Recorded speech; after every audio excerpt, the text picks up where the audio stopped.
পৃথিবীতে সবচেয়ে বড় জয় কোনটা জানো? অন্যকে জয় করা নয়, নিজের মনকে জয় করা।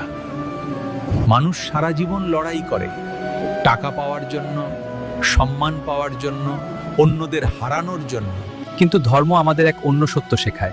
সবচেয়ে বড় যুদ্ধ বাইরে নয়, সবচেয়ে বড় যুদ্ধ ভেতরে। তোমার ভেতরে আছে রাগ, অহংকার, লোভ, অসন্তোষ। এই চারটি শক্তিই মানুষের শান্তি কেড়ে নেয়। যে মানুষ নিজের রাগকে নিয়ন্ত্রণ করতে পারে, যে মানুষ লোভের সামনে নিজেকে থামাতে পারে, যে মানুষ অপমানের পরেও শান্ত থাকতে পারে, সেই মানুষ সত্যিকারের শক্তিশালী। একটি রথের কথা ভাবো। রথের ঘোড়া যদি নিয়ন্ত্রণহীন হয় তাহলে রথ দুর্ঘটনায় পড়বে। তেমনি আমাদের মনও এক একটা ঘোড়ার মতো। যদি মন নিয়ন্ত্রণে না থাকে, জীবনও পথ হারায়। আর যে মানুষ মনকে নিয়ন্ত্রণ করতে শিখেছে, তার জীবন ধীরে ধীরে শান্ত ও শক্তিশালী হয়ে ওঠে। যে মানুষ নিজের মনকে জয় করে, তার